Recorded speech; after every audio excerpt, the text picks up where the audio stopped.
Welcome to the SCHEELS Outdoors podcast, your source for information on hunting, fishing, and all of your outdoor passions.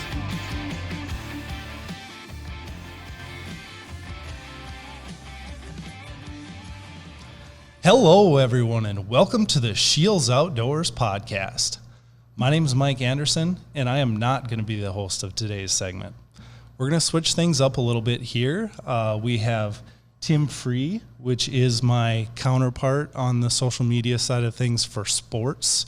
He's going to be the one asking questions. Some were from a recent Facebook and Instagram story, and other ones are just going to be hunting stories, fishing stories, tips, things we learned at SCHEELS. Who knows? We're going to find out. So here we go. Tim, you want to introduce yourself and get this thing kicked off? For sure. Hello, everybody. Like Mike said, my name is Tim. I work on the sports side of things, so you're the SCHEELS Sports account and the SCHEELS Sports Facebook account, the counterpart to the Outdoors pages. I've been at SCHEELS a little over a year now, so it's been fun getting to learn the space and getting to know Mike and the outdoor space. So I'm not as avid as an outdoorsman as Mike is, so it's definitely fun talking about fishing and hunting and all that kind of stuff. So we'll kind of get right into it and get to know your host of the outdoor space. So I have some questions here, and hopefully we'll hear some good stories from some of Mike's experiences. So I'll start out and ask you how you developed your passion for the outdoors. Okay. I mean, my passion for the outdoors started super early. It started with fishing for sure. We'd head to my grandparents' place. They lived on a river in northern Minnesota. It was a Clearwater River. It is full of suckers. So okay. I'd go out every time I'd see my grandpa, give him a hug, and the first thing I'd ask is, "Can we go fishing?" And he'd always be like, "Well, we better dig up some worms first." So we'd head to the garden, we'd dig up some worms and do some sucker fishing. So that was great memories. And then from there, I'd go with my parents a lot. We spent a lot of time in a boat on Lake of the Woods. Okay. Walleye fishing. So did a ton of walleye fishing early. Like just your standard pulling spinners and crawlers and leeches up there, and just really developed the fishing passion from there.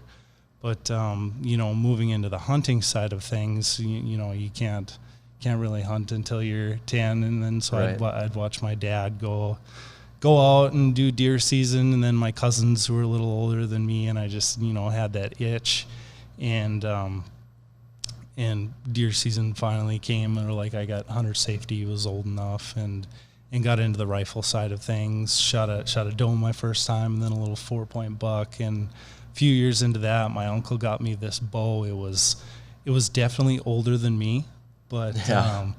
It was good starter rig. I went out there and one of the first times I went out, I was headed to the stand trying to, I heard you can't, do your steps in a row. You have to kind of switch things up so then deer don't know it's a person walking out there and maybe grunt a little bit. So I had no idea what I was doing and got out there, and I got halfway to my stand, and I hear this rustling through the woods, and then all of a sudden I see a buck coming at me, and I'm like, oh my gosh, is this really happening right now? So then here I am just shaking like a leaf, and this buck comes by. He's probably a 6-pointer or something like that, and he goes and he just read the script. He went and he got to 20 yards, and he stopped. And then he turned his head away. It's this is fate. Here we go. Right. And I pull back, and I release that arrow, and it went 3 feet over his head. It was just I have no idea where that arrow went. Yeah. It was just a complete epic failure. But from there, I was just absolutely hooked. Kept you coming back. 100%. We both grew up in Minnesota, so outdoors has always been, whether you're fishing or hunting, especially for fishing in Minnesota. So when you were growing up, I know you said that, with hunting, you didn't get out there. You couldn't hunt as early of an age as fishing. But when you think back, did you have a favorite when you were growing up, or when you went out fishing or hunting, did you lean towards one more than the other?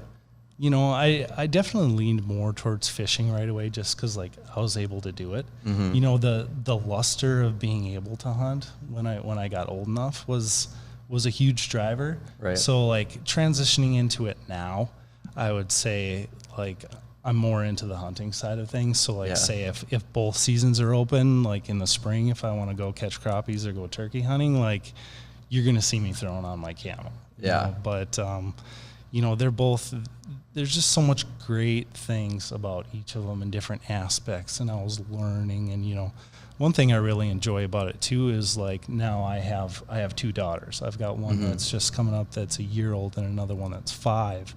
And just seeing it through their eyes and learning, it's super special. Yeah, for sure. I know you've been doing these podcasts for quite a while. I got to talk to some pretty neat people, a lot of experts around SCHEELS. So what are some of the things that you learned from doing these podcasts over the last year or so from some of the experts at SCHEELS that kind of opened your eyes and taught you new things about what you can do while you're out there, either in the boat or out in the field?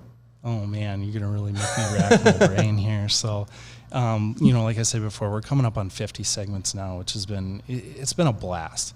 And I've learned so many things, and I hope the listeners have too with this. It's just, and for a wide variety of stuff too. Right. You can kind of put it into 2 different things, like the experts from SCHEELS and, just personalities and outdoor people and stuff. And I've learned, a tremendous amount in basically every episode from people. On the expert side of things, I really enjoyed the grilling stuff, like with Jake Oxner. I don't do a ton of grilling. But it's like we have a pellet grill. My wife is actually the griller of the family. She spent like 10 years at Applebee's and knows all the ins and outs. There you go. Like, if you want a medium rare steak, she's going to get you a medium rare steak. Right. I learned a ton on that one. Just shed hunting was a lot of fun. Interesting understanding like how it works in different areas. Right. And there's just a lot of great ones. And for the non-SCHEELS people that we've done, just tremendous amounts of information. Like the Michael Waddell one was huge, just learning about his philosophies and hearing those stories and stuff like that. Another one that I had, learned a ton from is the John Hoyer podcast that we did, just his mentality and aspect on fishing, like how he was a 10-year guide for muskie angling and took what he learned in understanding fish mentalities and applying that to like his walleye tournament stuff, like chasing the bait and knowing they're like an apex predator fish. Yeah. And like when I'm thinking walleyes too, then I'll go back to Jaden and I'll talk about, and when we talked about rip jigging and night cranking, like that's becoming one of my absolute new favorite tactics. It's super cool. I know you mentioned the grilling one. I think so far that's been my favorite, and I definitely put that brisket recipe to the test. And how did it go for you? Amazing. It was so good. I loved brisket before, but trying it out was a great experience. So probably put a couple of those others to the test too. So that's been my favorite. When we filmed that grilling one, like I made a point to schedule it after lunch, because I was like, if I do this grilling segment at 11 o'clock when my stomach starts to you're not going to be like, happy. I'm not even going to be able to talk on this podcast. Like I'm just going to be so hungry and be like, hey, we need to cut this short. I need to eat. put something on the grill before you start recording it. One of those things.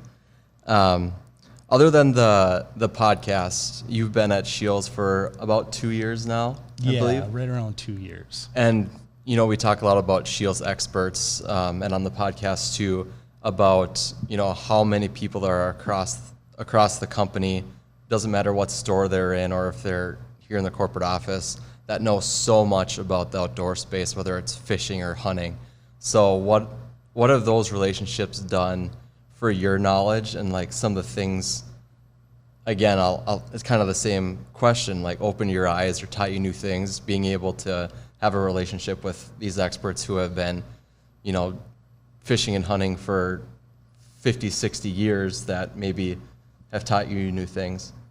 Yeah, it's just that probably the one thing I learned the most about SCHEELS is just the amount of experts and how passionate they are. Right. You know, like you'll see the ones on the floor, the ones that have, you know, gone through the university training and are living it every day, and like they'll work there 8 hours and then they'll go and then they'll grab a fishing rod or, you know, like start looking at Onyx maps and think about their next hunt. Like these guys just live it. It's just, it's so cool to see. And then, you know, the behind the scenes people too, you know, the people that are figuring out what we're going to stock and inventory levels and you know, all that stuff too.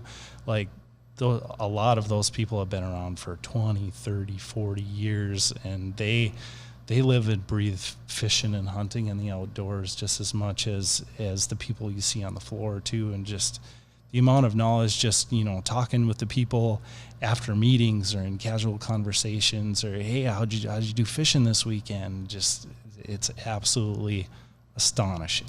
Yeah, it's definitely interesting talking to just different people and hearing their different experiences, even though they're all, you know, you all have the passion for that hunting and fishing, but everyone's experiences is always different. So it's always fun talking and hearing other people's experiences when you can kind of picture it and kind of live through them about things that you hope to do one day or places you hope to go one day. Yeah, for sure. That's the beauty of the outdoors. You know, like every day is a new day and a new experience. Like that fish that you caught, that 28-inch walleye, like he's not there in that same exact spot anymore. You have to figure out a new strategy, a new tactic. The same with like deer hunting, turkey hunting, all of that. And then you can just compile all those experiences together and just in continuous learning. And it's just that's what makes it so fun. That's what really like fuels my fire, you know. Right. So this time of year in our area, turkey season's wrapping up and just had the fishing opener. So what have you been up to lately, and what are some of your successes that you've had either out on the water or out in the blinds lately? Okay, yes, we get to talk about this stuff. So we had a few really exciting things going on. The first is turkey season. So turkey, I'm a North Dakota resident, and you generally have like a 50% draw rate where I'm at. Yeah. And I did not get drawn this year, so I was like, oh man, that's a bummer. So like, I need to figure out how to get into the turkey woods again. So I started talking with Ben Fleischecker, who is our product developer for the SCHEELS Outdoors side of things. And okay, let's put this turkey plan together, because he drew a tag and was like, okay, we've got these spots. Like, let's film a how-to turkey series, like start to finish. We're going to start with virtual scouting, like what's going to be in your pack, what you need for a hunt, everything during the hunt, film all that stuff. And that's what we put together this spring. So it was just a super cool experience. So and we ended up shooting a nice turkey too on opening morning. So they, we virtually scouted, found these spots, went, and I went the night before. I went scouting out with my two daughters, like, my wife had something going on, like a meeting, and so I was like, okay, I have to take care of the kids, but I got to find a turkey too. I got to see what's going on. I got to figure out where they're roosting. So took my 5 and 1 year old daughters out there, and we found turkeys right away. We found a big group of them, and it's like there was just like one nice tom there. So I said, okay, well, I'll go a little further into this property, see if I can find more. And I get to, where I thought I was going to set up, and I see 3 big toms, like right in front of me. I'm like, okay, I know where they're going. I know where, like, I've hunted this before. I'm pretty sure I know what trees they're going to set up in. Like, we got this going in the morning. So set up in the morning, we get into the spot. We're like halfway set up, and they're just gobbling like crazy, just fired up. So I'm like, this is really gonna happen.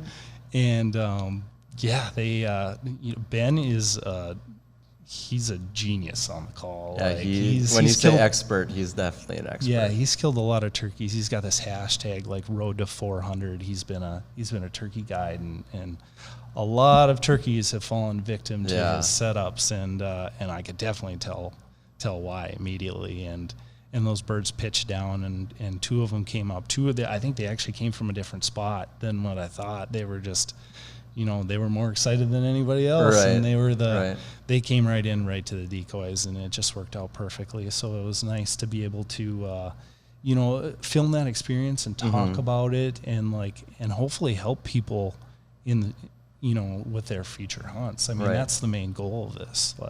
We want to help people. We want to, obviously we want to provide the equipment for them, but we want to, we want everyone to be successful in the field.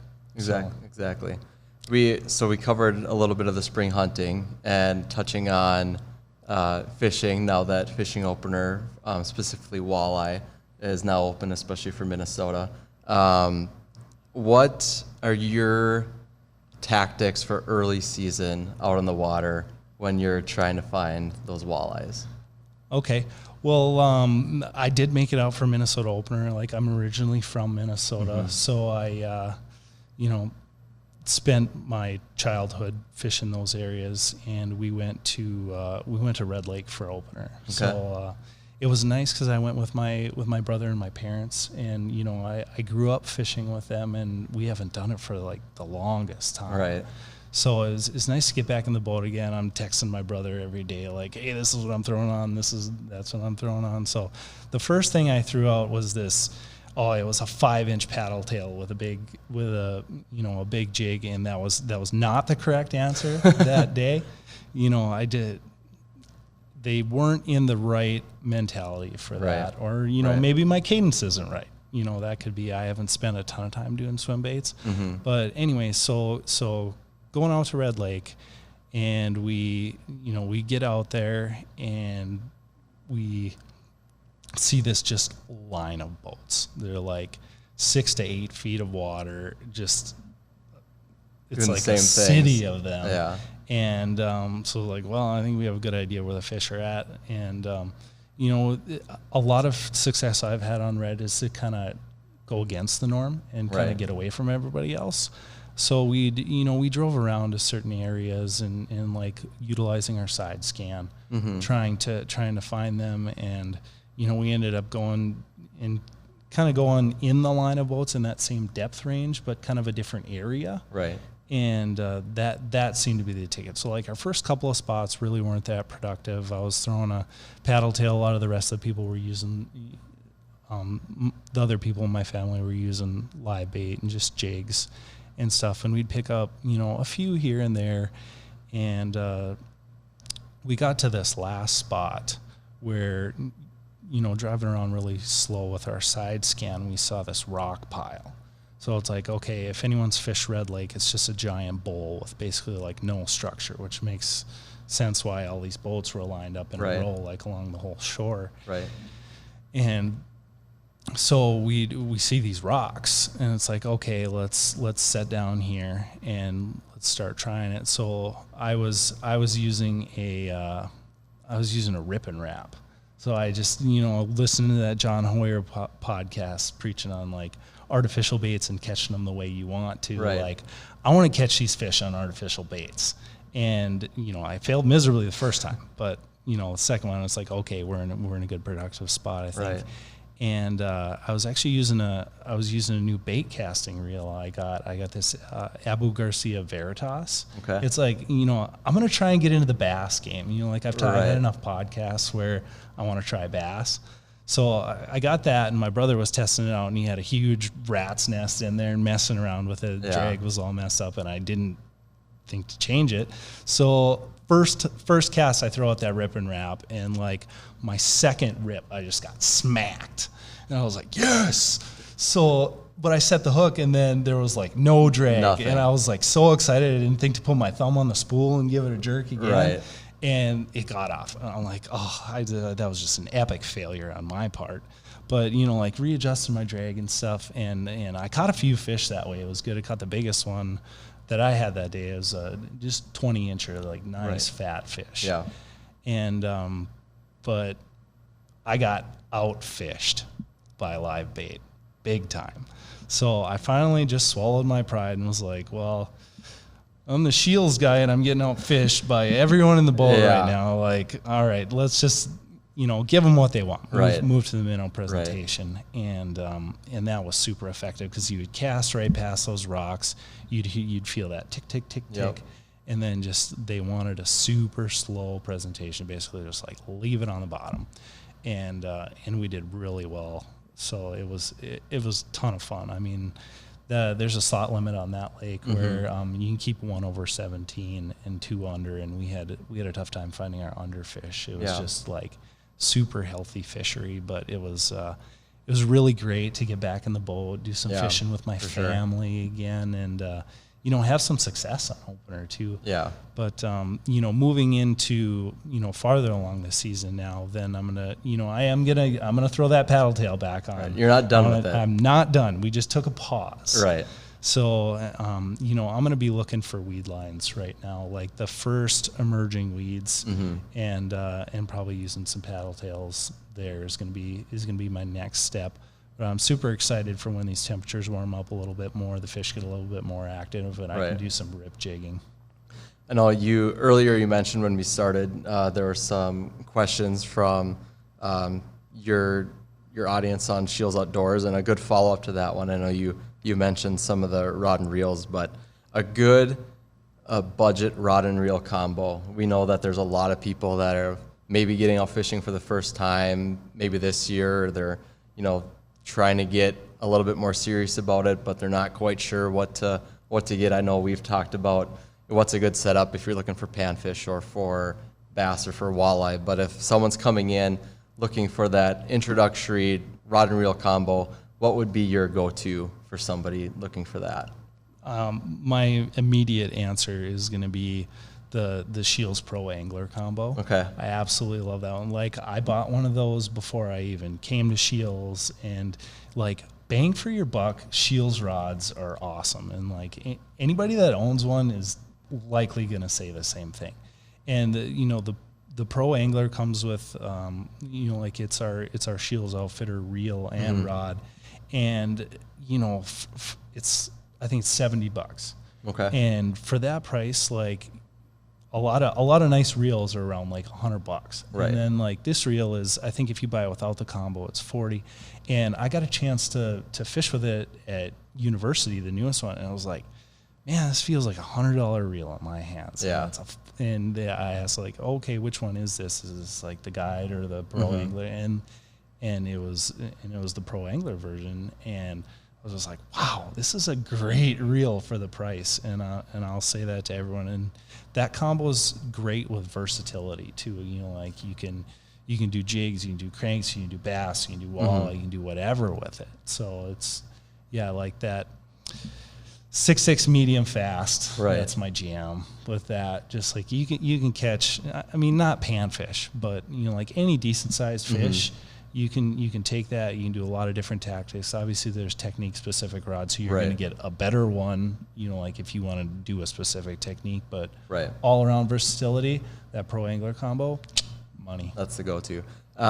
Along those same lines, I know when you're talking about setting up for weed lines or those different tactics, whether it's medium, fast, or you're jigging, or you're casting, or you're trolling, for someone who's, again, just getting into it or for that early season, and they're not quite sure, like, how do I go about finding that weed line or that rock bed if they don't have all the electronics or the knowledge of the lake?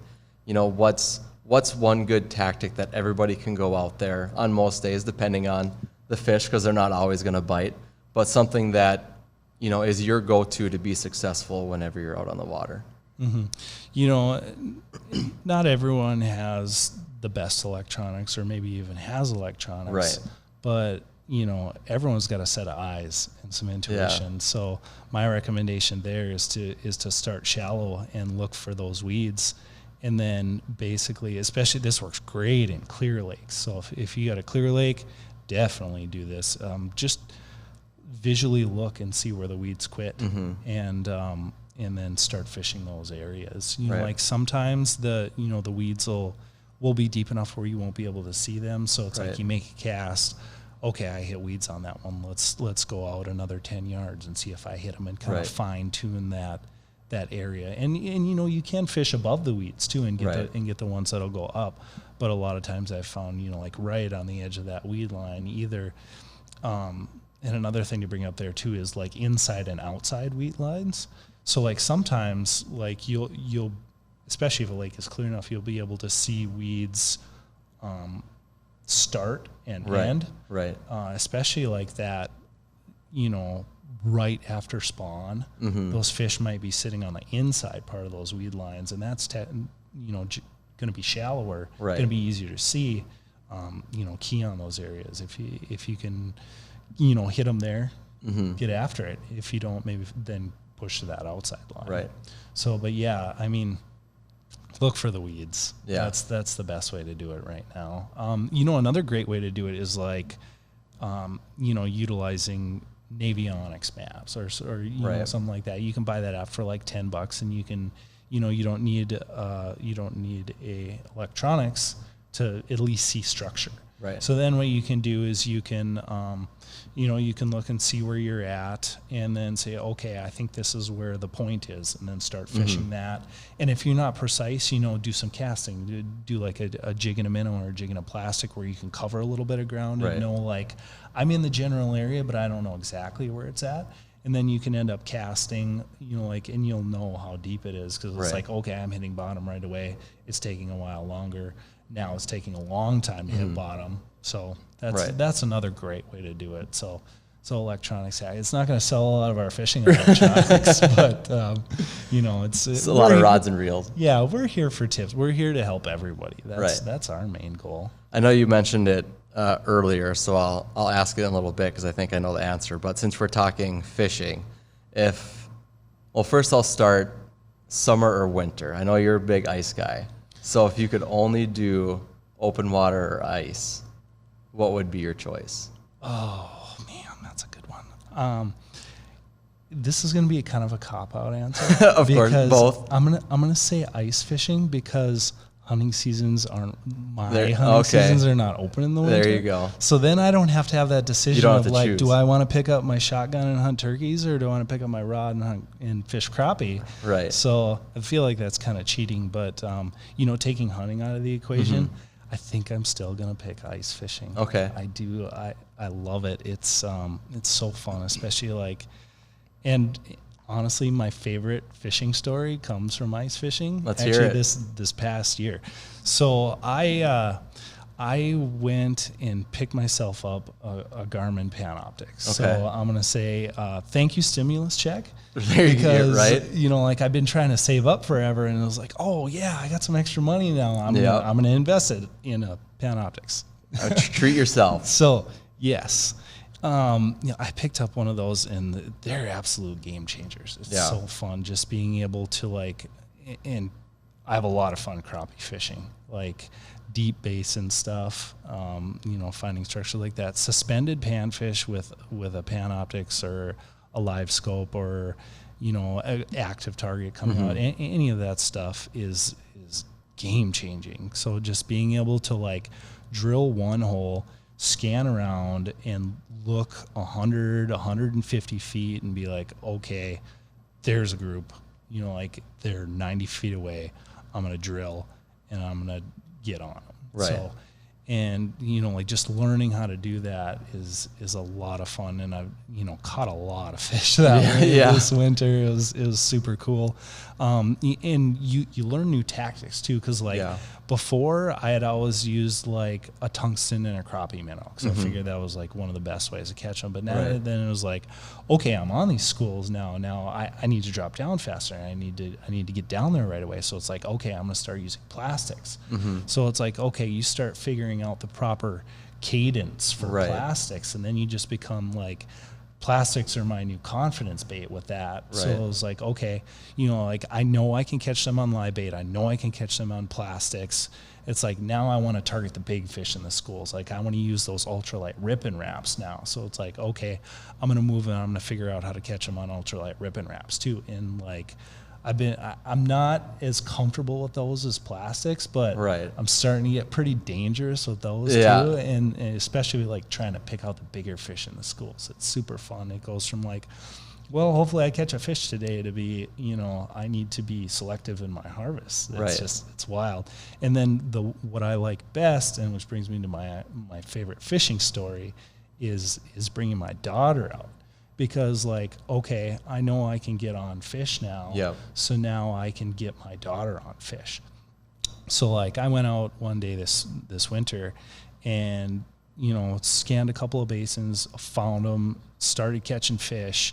And, I called the cabin and I was like, hey, you need to bring Mia out here. Mia's my 5-year-old daughter. Right.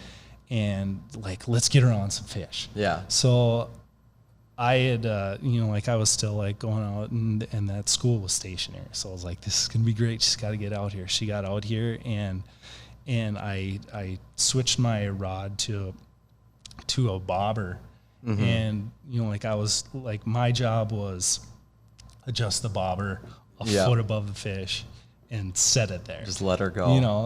And every once in a while I'd give the line a little twitch. Yeah. And, Mia was a rock star that day. She caught a full limit herself. That's the first awesome. one, as soon as she got there, I had the rod and the bobber set, and I handed it to her, and I was like, Mia, set the hook, reel it in, and she doesn't have the whole hook set thing down yet, right? But her reel and her excitement had the perfect hook set for Yeah. this. So she didn't miss a fish. Out. She had a better hookup ratio than I did that Showing day. you up. Yeah, just crushing. It was so cool, and just to see her excitement and be able to provide that for your kid or a youngster like that. Right. That's literally my new favorite fishing memory. That's awesome. It was super cool, and the best part of it too is when I was catching those fish, I was throwing them all back. So when she got there, I didn't have any fish on the ice, and she went and she caught, and we kept all the ones that she caught because she did not want to throw them back. Oh, and thankfully for sure. they were all good keeper food, 10, 11 inch crappie anyways. And nice she'll tell everybody hey, I outfished my daddy that day. I caught all the fish, and my dad didn't catch any. And you just smile and nod and say, that's right. Exactly. And I hope one day she listens to this podcast and is like, you really did that, huh? Yeah. That's going to be the ultimate moment. So I'm going to save this one, and she's going to listen to it later. For sure. So you're going back to your answer, your cop-out for ice fishing because it's not hunting. Why, if you had to choose between hunting and fishing, it's hunting, right? Yeah. So why would you choose that over fishing? Oh man, for me it's it's getting out and just really being in tune with the outdoors, and especially deer. Deer is my favorite thing. I love turkeys too because the interactions and the gobbling in your face and stuff, right? And being cooped up all winter, that's super cool. Yeah. But for me, deer is it's the challenge and the reward. Right. So I was big into whitetails. Mm-hmm. My parents have some land, so I could do the food plots and the strategy thing, and it basically turned into this chess match. Right. I'm planting food, I'm running cameras, I'm figuring out stand sites, putting all these pieces to the puzzle together, finding target bucks. And it's just it kind of becomes an obsession. Yeah. And I mean, for me, it's a full-on obsession. I'm thinking about it all the time. Right. So it's just that's really what does it for me. And I've really gotten into mule deer hunting too, because that's it's deer, but it's a different type, animal, different type of hunting. With that, it's spotting and stalking. You can kind of make your own luck. Right. With deer, generally speaking, you're waiting for them. Mm-hmm. With the mule deer, you're finding them and you're going after them and you're reading terrain and you're coming up with a plan. And especially, I like to do it especially with bow. Right. Just closing that distance and figuring out how to do it, and basically, their number one thing is survival. To be able to go in and basically outsmart them in their home turf is just super cool to me. Yeah. So I'm gonna have to say hunting. You had a successful mule deer trip last fall, and I don't know that was high on your list of hunts you wanted to do, but when you're thinking hunting, is there a bucket list hunt or something that you had in mind that's your ultimate hunt that you want to try to make happen in the near future? Yeah, so there's a billion hunts. Right. How do you that choose one? I want to do, Yeah. but like all-time bucket list hunt, I want to do red stag in New Zealand. That's the coolest thing. Because I mean, just you're in New Zealand, right? So like, how many people get that opportunity? That's super sweet. And red stag is just like, they're one of the coolest looking animals that have ever seen. Just like the points going everywhere, and like the fact that you can only really hunt them in one spot. Mm-hmm. That's my number one bucket list is the red stag. That would be quite a trip. Mm-hmm. What about let's on the flip side, fishing? Do you have a bucket list fishing destination or species that you would like to try to reel in one day? I've never done the deep sea fishing thing. Okay. So I definitely want to do that. Another one that's actually going to be coming off my bucket list this summer is going to be salmon fishing on Lake Michigan. That sounds like a great time. Yeah, I'm super excited about that. I've never caught a salmon before. I've never really done any of that style of fishing. Mm-hmm. So I'm super excited to do that, cross off the bucket list. Hopefully I can get some good pictures, maybe toss it on SCHEELS Outdoors. I kind of know a guy that can make posts on SCHEELS. I don't think that'll be a problem. But how about you? What's one you'd like to do? Let's see.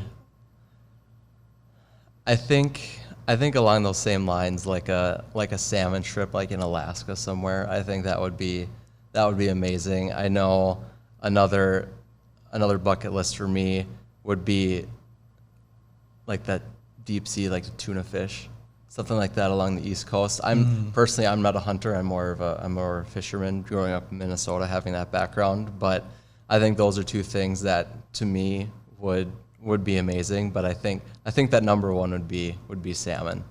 I think that would be a blast, especially when you think about a salmon. I don't think some people realize how big the actual fish can be. If you get, they're different than like the stream salmon. If you get them out in those bigger bodies of water, they can just be enormous. Yeah, for sure. That Alaska came to my mind too. Yeah. But then it was like, I have one coming up in June, so that's the one I'm really excited about. That'll be fun. I'm sure maybe there'll be some podcast or some kind of content from that trip that everyone can look forward to. So, for sure. So we've covered a lot of great stuff, learned a lot about you, and we've learned that you'd rather have to hunt than fish. I shouldn't say have to, but rather get to hunt than fish if you have to choose one. So on that topic, your top hunting tip that you would give everybody out there, and then your favorite hunting story from your experiences. Okay. Top hunting tip. I'll put this one for whitetails. Okay. My number one tip is entry and exit routes are much, much more critical than a lot of people think. Okay. Because, like you're going into the bedding area, the transition area of an animal, like even putting up cameras, like if you're after a mature buck, like, and he knows you're there, you stepped in his turf, like the gig is up. Right. Like I've had plenty of target bucks where I want to, I want to go after that certain animal, and like he's showing up through the season, and like I got pretty crafty with my trail camera stuff, and I'm not putting them in areas that I plan on, exactly sitting or and making sure that I'm kind of safe with that. Mm-hmm. And then like I'll have my stand set up, and it's like walking through the woods in areas where it's like if I have to push through a whole woods to get to the perfect spot, like almost every time, unless the rut is going on and like bucks are crazy and chasing whatever and they fall into your lap because you're in perfect pinch point or something like that. But yeah, just you got to have the mentality like you need to be a ninja out there, and they can't be aware that you're coming in, because like, and I've noticed this plenty through my own faults, because I've been, I've failed on this more times than I would care to admit. Is like you'll hunt a spot and you'll see less and you'll see less and you'll see less, but you've got those certain spots where like, okay, you can walk a creek and get in absolutely silent, and you only hunt it with the proper wind direction, and you know that you did not get busted, or there's a good likelihood, because you can never know. Right. Because I sure. always think like, what saw me when I came in? But if you do everything you can to have the best possible entry and exit route, so you do not educate the animal, you're going to have better success. Right. So that's going to be my number one tip, is put a huge emphasis on your entry and exit routes. So entry, exit routes, great tip. And then your favorite story. Favorite story. Okay. I can't pick a favorite story, so I'm going to do two. Okay. So my first favorite story is with my daughter. So it was turkey hunting last year. So we have a bunch of turkeys at my parents' place. And like I had tagged out in North Dakota, and they call me like every day, like, oh, turkeys came by. And I was like, man, do I really want to spend $100 on an out-of-state tag? Yeah. Yes, I do. Yes, you do. It's worth it. So yes, but I want to take my daughter with, and I want her to experience this. Right. So we went out, set up the blind in the spot where like we would see them all the time. We got the blind up. She's out here and like brought her teddy bear with, and brought a phone just in case it gets a little slow. We gotta watch a little Netflix or whatever. But I started calling. A hand immediately flew down, got into the decoy spread. I'm like, hey Mia, look at that. And she peeks her head up over the blind, and her eyes get like saucers. Yeah. It's like, Daddy, it's so cool. And then a deer goes by, and then all of a sudden this group of turkeys come, and I could see 3 nice toms. Like one of them goes full strut. I start calling a little bit at him, and he immediately like comes straight on a beeline to us. So I'm like, all right, this is gonna happen. Yeah. And then, okay, so picture this. I've got she's 4 at the time then. My 4-year-old daughter with her teddy bear, just finished an Ava Shockey interview. We're going turkey hunting at Grandma's place. Yeah. And these turkeys are coming in. I'm trying to self-film. So I've got the kid, I've got my camera, and I've got my bow. I've got these turkeys coming in, and they get to like 100, and they're like gobbling like nuts. And Mia's like, Daddy, did you hear that? Yeah. I'm like, yes, I heard that. Here we go. Try to multitask. Yeah, exactly. And I'm terrible at multitasking to begin with. So here I am trying to film this, and first turkey comes right into the decoys, and like I try to get him in frame, and I start pulling back, and he goes behind the blind, and I'm like, wow, I failed that one. Yeah. That was not good. So, but okay, there's a couple more. So the next ones come, and they kind of skirt a little bit. They get to about that like 35-yard range, and they go, and they're like filing through. And the last 2 toms are the last 2 in the group. So I'm like, well, if I'm going to make this happen, I'm going to have to shoot at that last one. So I get myself in frame, and I pull back, and I rushed it. And I took feathers off the bottom, and I was like, that was not a good shot. So then they go away, but like then I go back to filming Mia, and I was like, oh, Daddy failed that hunt. She's like, it's okay, I still love you, and you made a good shot. And I'm like, I made a terrible shot, but to as have long as this she's having fun, and capture that, and like to get her into the woods loving it too, like that's great. That made that whole hunt. So like I didn't kill anything. I failed, made a terrible shot, but it's still my favorite hunt. Right. Yeah. So definitely a cool memory. Yep. And then the very last, my other favorite is my first mule deer with the rifle. That one was super cool because I'd been applying for 7 years, and my wife had been applying for 4, and she drew a tag. So then I got to go out and I got to do scouting trips. Right. do all the work with my bow and figure it out. Yeah. And she shot a great muley. So she got a mule deer before me. It was a big one. It was the biggest deer in the house. So then she would hassle me oh man, it was terrible how much she hassled me about that, and just kind of eats at you. Like, hey, I don't put any effort into this, and I got the biggest one in the house. So I'm like, all right, I drew my rifle tag, And I was like, my goal is I am not going to shoot a deer smaller than that one. Like that's my point. Like anything bigger than that one, I'm going to shoot. Exactly. So we get out and I saw so many nice bucks, and they were all like, oh, is that one what I want to shoot? Like, and I just went like, if I question it, I'm not going to shoot. So, and then it was getting towards like, I think it was day 3, and I'm glassing to the side, and you see this side hill, and I see a couple bucks come down, and then I see rack come over silhouetted. I'm like, that's him. That's the one I want. Okay, so like, let's get going. Let's range them. It's like, I think it's like 450 yards. Yeah. And I'm getting myself settled, and they go behind this brush, and I'm like, okay, now I need to readjust. Can I get closer? No, I can't get closer. Okay, all right, here he comes out. So like, I see it come out, and I'm like slowly steadying my breath, getting ready to squeeze the trigger, and I'm like, God, it just doesn't feel right. So then I take a closer look at him, and it is not that buck. It was one of the first ones that came out. So I'm like, okay, gotta hold off. Thank goodness I didn't shoot that, because then I would have brought home a buck that would have been smaller than my wife. Yep. She'd never let me hear the end of it. So it's like, okay, I know where these deer are at. We'll get on them in the morning, hopefully. So wake up in the morning to 6 inches of snow and a blizzard. Oh, and I'm like, you gotta be kidding me. So it's like, but I have my heart set on this buck. So it's like, all right, it's snowed 6 inches. They were there right at dark. Like, he's got to be in that area. Yeah.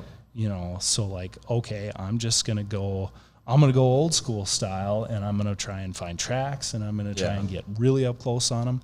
And I started going through these draws, and I didn't see anything the first draw. Second draw, I came from the bottom, and I busted out a doe towards the top, and I was like, man, if that would have been that buck, I wouldn't have got a shot. Yeah. So like, then I started creeping up just, like a third to half of the way through the draw starting, and I busted out the buck on the bottom of the draw. I was like, oh man, that's terrible. So I'm watching him, and cause it's, 6 inches of fresh powder, right. Like I can watch him for a long ways.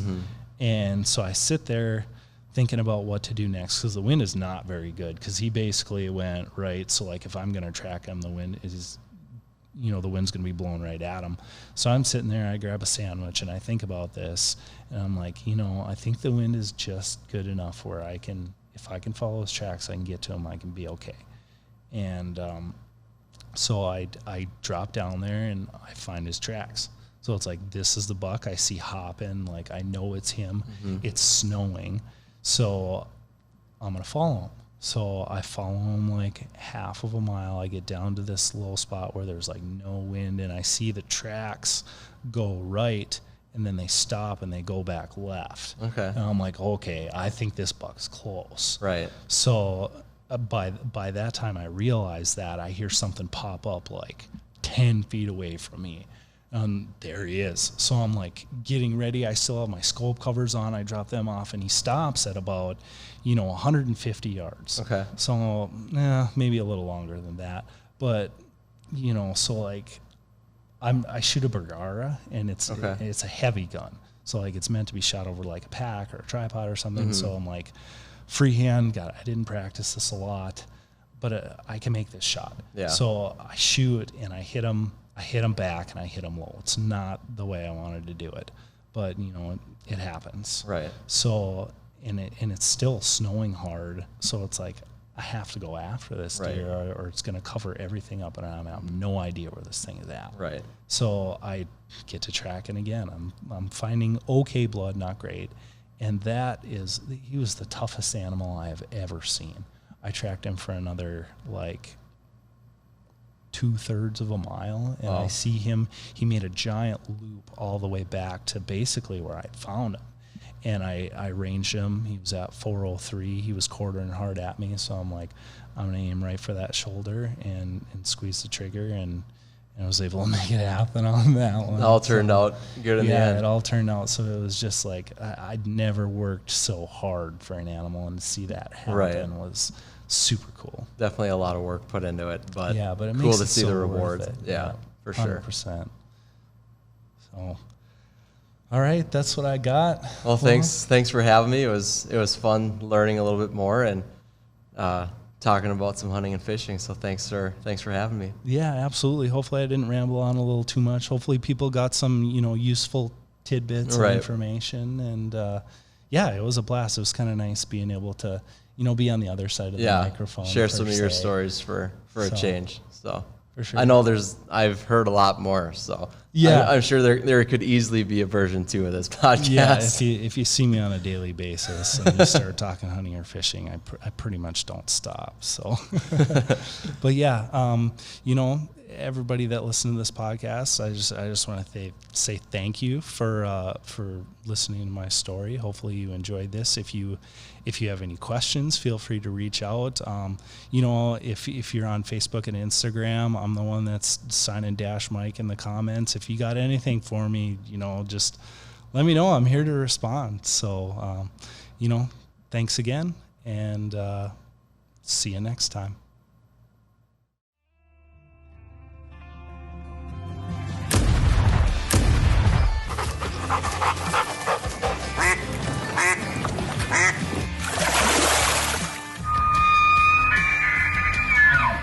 Thank you for listening to the SCHEELS Outdoors podcast.